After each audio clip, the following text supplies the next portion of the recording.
Hello YouTube, welcome back to another episode of EDT, Eau de Treasure. I'm Steven. Thanks for coming back to my channel about my hobby of collecting fragrances. So on this channel, you'll watch me open up these boxes I get in the mail because I live in Japan and I'm ordering these things. I'm finding these amazing treasures online for great prices and I'm buying them and just making videos about unboxing these things.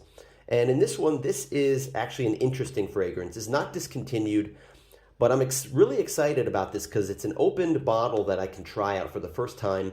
This is my first ever fragrance. Of all the fragrances I have, and guys, I must have, oh God, it's got to be over 500, maybe closer to 1,000 at this point. But this is the first bottle I have of a Penhaligon's fragrance. So in this box is a bottle of Penhaligon's Sartorial. I'm going to try this out for the first time. I'm really excited about it. I'm going to tell you why in a second. Let's get this thing open.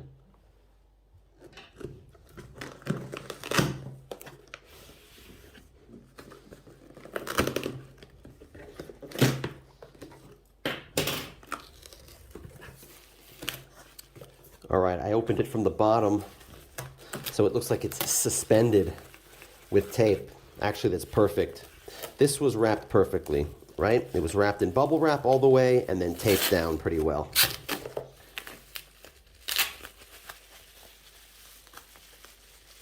All right. There it is. Penhaligon's Sartorial. Let's see how much is left in the bottle here, guys. So this is a 100 ml bottle. And it looks like there's, I don't know, what do you think? 75% left? Something like that, 75%.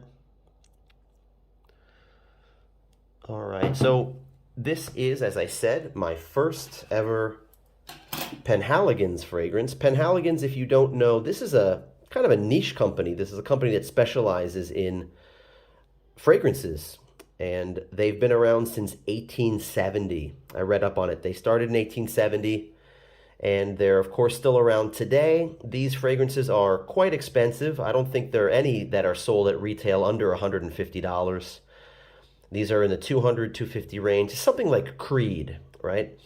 And Sartorial, I just heard that this is a premier barbershop style fragrance. And I love that kind of fragrance, that profile. I saw this pop up online, and the price was... and it was a little bit more than I was ready to spend on something like this. Nobody was buying it. And the price slowly crept down somewhere where I thought it was a good deal. Let's take a look at the rest of this bottle. So here's the bottom. I've seen a couple other bottles that have a different bottom. So I don't know what year this was made, but the first year was 2010. So let's see if there's a batch code and see if we can... determine when this was made. NW13HP. I don't know if that's a batch code or not. Usually batch code looks different. Oh, there's something here. Let me see if I can read that in the light. Hang on a second. Let's see here. I had to get the flashlight so I can see this this batch code. There it is. 024111. That's it. Okay, see, without the flashlight you can't see it. So I'll look this one up and see when it was produced. But I can't wait to try this. I'm going to spray this now on my hand. Really excited about this because a lot of the online reviews, rave reviews is putting it lightly. People are everybody says that this is fantastic, fantastic fragrance. Very high quality.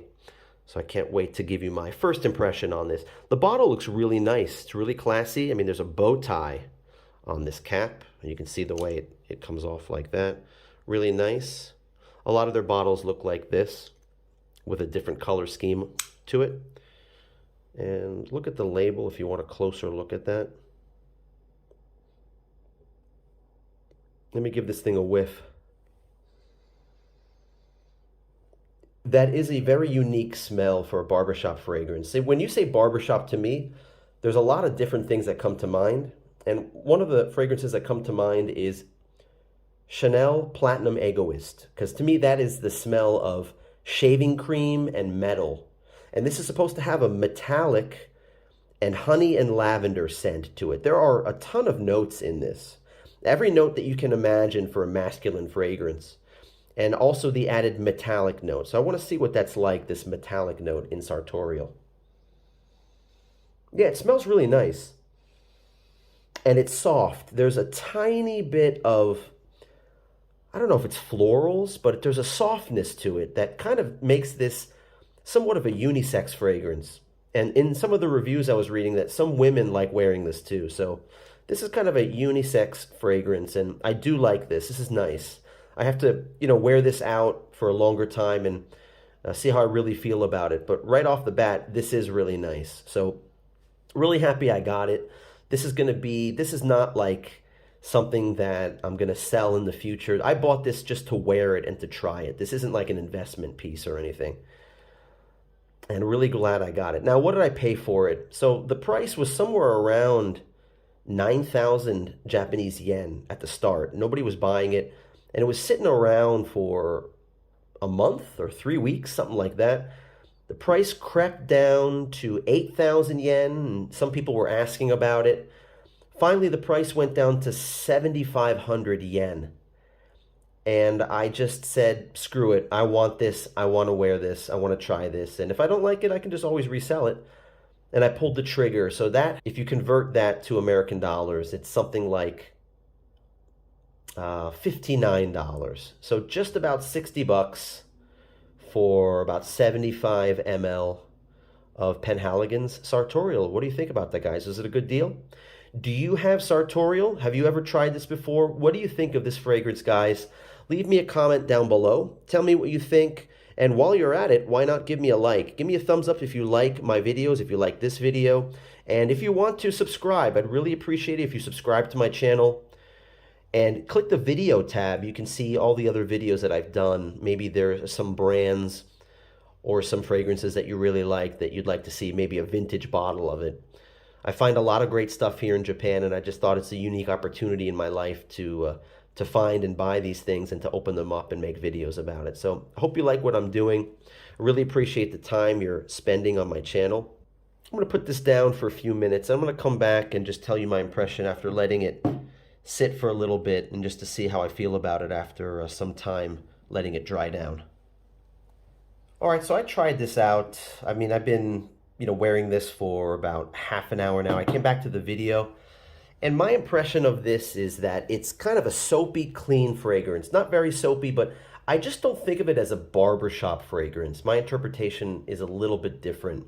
I think of oak moss, and I don't get any oak moss in this. Remember, this is 2010. It's not really that old. It's just 12 or 13 years old.